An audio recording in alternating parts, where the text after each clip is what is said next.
देख रहे हैं Navodaya Times Punjab Kesari TV. Monsoon आ चुका है और धीरे धीरे लगातार दिल्ली के अंदर बारिश भी हो रही है। लेकिन इस बारिश या मानसून की बात करें तो कौन कौन सी बीमारियां मानसून के समय में होती हैं और क्या इसके बचाव कर सकते हैं, हमारे साथ मेडिकल एक्सपर्ट समीर भाटी जी हैं। भाटी जी, अगर बात करें मानसून की, मानसून में मलेरिया हो या फिर दूसरी बीमारियां हों वो उत्पन्न हो जाती हैं, उनसे आखिर किस तरीके से बचा जा सकता है और कौन सी बीमारी जो है बरसात में पैदा होती है। बिल्कुल। देखिए, अभी अगर हम दिल्ली एनसीआर की बात करें तो इस बार थोड़ा अर्ली मानसून हमने पहली बार देखा है कि मार्च से ही बारिश होना शुरू हो गई थी। मार्च, अप्रैल में मानसून के अंदर अगर आमतौर पे सबसे ज़्यादा अगर देखें तो वायरल वेक्टर डिजीज़ काफ़ी ज़्यादा बढ़ जाती है। वायरल वेक्टर डिजीज़ की जब बात करते हैं तो वो मॉस्किटो बाइट से होती है, मच्छर के काटने से, जिसमें सबसे कॉमन 3 तरह की बीमारियां, जिसके अंदर डेंगू, मलेरिया और आपका चिकनगुनिया।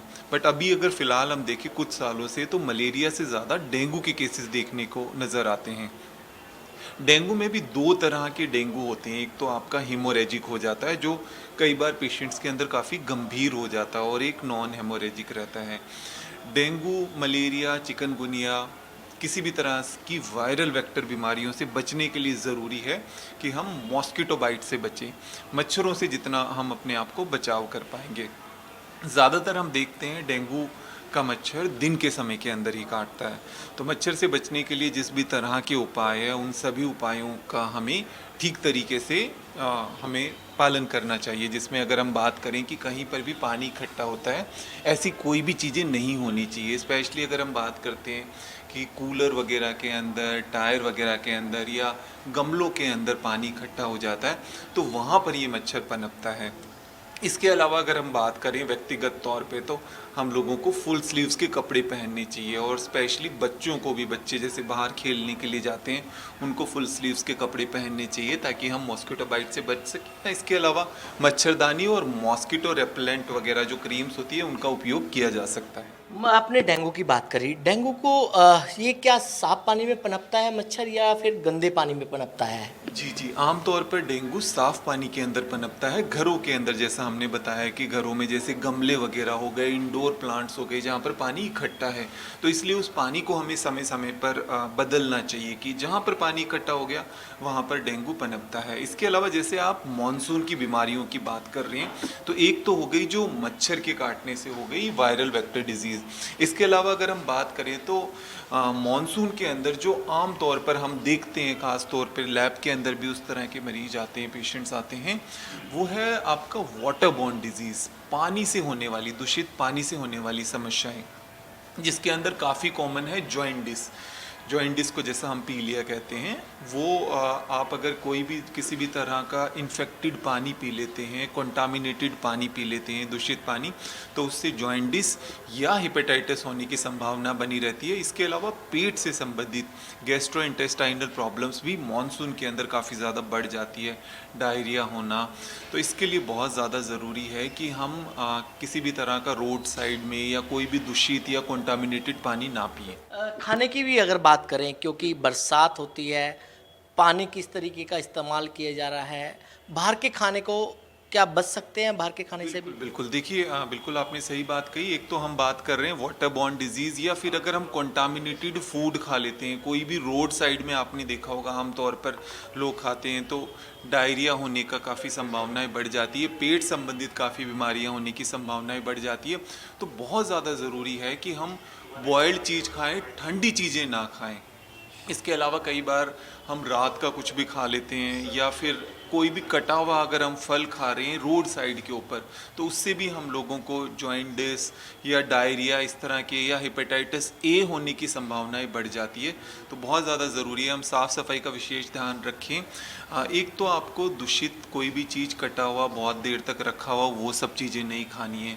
कोई भी ठंडी चीज़ों से आपको बचना है। इसके अलावा आपको हैंड वॉशिंग वगैरह का विशेष तौर पे ध्यान रखना रखना है। बच्चों का भी आपको इस चीज़ पे ध्यान रखना है कि बाहर से बच्चा खेल के आ रहा है घर के अंदर, या आप भी अगर कोई भी चीज़ खा रहे हैं तो हाथों को आपको अच्छी तरह से वॉश करना है या हाथों को ठीक तरीके से सैनिटाइज करना है। तो इससे आप जो पेट से संबंधित बीमारियां हैं या पानी, दूषित पानी से संबंधित वाटर बॉर्न डिजीज़ है, उनसे आप बच सकते हैं। और एक जो हमने मॉनसून में बहुत अधिक देखा है, ज़्यादातर हम लैब में भी देखते हैं, टाइफाइड के केसेस काफ़ी ज़्यादा बढ़ जाते हैं।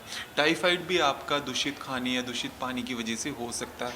तो इसलिए बहुत ज़रूरी है साफ़ पानी, साफ़ खाना, अपनी खुद की पर्सनल व्यक्तिगत तौर पे साफ़ सफाई। इन चीज़ों का अगर आप ध्यान रखेंगे तो जो मैंने आपको बताया, हेपेटाइटिस ई, टाइफाइड, पेट से संबंधित बीमारियां, इन सब से आप बच सकते हैं। लेकिन सर हमारे दर्शकों को क्या बताएंगे आप कि किस तरीके से इसकी सावधानी जो है वो बरतनी चाहिए? बिल्कुल, देखिए जैसा हमने बताया कि मॉनसून जब भी आता है तो वो काफ़ी तरह की बीमारियां अपने साथ लेकर आता है, जिसमें सबसे कॉमन मैंने आपको बताया है कि मॉस्किटो बाइट, मच्छर के काटने से होती है। तो बहुत ज़रूरी है कि आपको मच्छरों से अपने आप को बचाना है, जिसके अंदर मैंने आपको बताया है कि आप पानी कहीं भी इकट्ठा ना होने दें, और जितना हो सके फुल स्लीव्स के आप कपड़े पहने, और कुछ हर्बल क्रीम्स वगैरह अवेलेबल होती हैं, वो जो भी आपका पार्ट एक्सपोज्ड हो रहा है, जैसे गले, नेक वाला एरिया, यहाँ पर आप कुछ नहीं पहनते, यहाँ पर आप उसको अप्लाई कर सकते हैं, हाथों पे अप्लाई कर सकते हैं, ताकि आप मॉस्किटो बाइट से बच जाएं। कुछ भी किसी भी तरह का अगर आपको फीवर आता है ऐसा, तो आप फीवर से डिफरेंशिएट नहीं कर सकते कि आपको डेंगू है कि मलेरिया है कि चिकनगुनिया। तो इसके लिए आप अपनी जांच भी करा सकते हैं, उससे डिफरेंशिएट कर सकते हैं। और सबसे ज़्यादा ज़रूरी इसमें ये है कि आप कोई सेल्फ मेडिकेशन ना करें, अपने से कोई भी दवाई ना लें, डॉक्टर से ज़रूर संपर्क करें। सर इसमें अंतर क्या होता है मलेरिया और डेंगू के? जो बुखार फीवर होता है, क्या लक्षण होते हैं इनके और क्या डिफरेंट होता है आपस में? सर अगर हम देखें, डेंगू और मलेरिया के अंदर उस तरह से बहुत ज़्यादा फीवर दोनों के अंदर कॉमन रहता है, बट आम तौर पे अगर हम मलेरिया की बात करें तो उसमें पेशेंट को, मरीज को शिवरिंग भी होती है, कपकपाहट भी होती है। डेंगू के अंदर अगर बात करें, जैसा मैंने बताया कि हीमोरेजिक डेंगू, तो उसमें कई बार प्लेटलेट भी कम होना शुरू हो सकता है। तो इसलिए कई बार आप बहुत ज़्यादा लक्षणों से डिफ्रेंशिएट नहीं कर सकते, फ़र्क नहीं कर सकते। अगर आपको मानसून के अंदर किसी भी तरह की कोई प्रॉब्लम, फीवर वगैरह ऐसा है और आपके आसपास डेंगू या ऐसा कुछ फैला हुआ है, तो अपने डॉक्टर से आप ज़रूर संपर्क करें।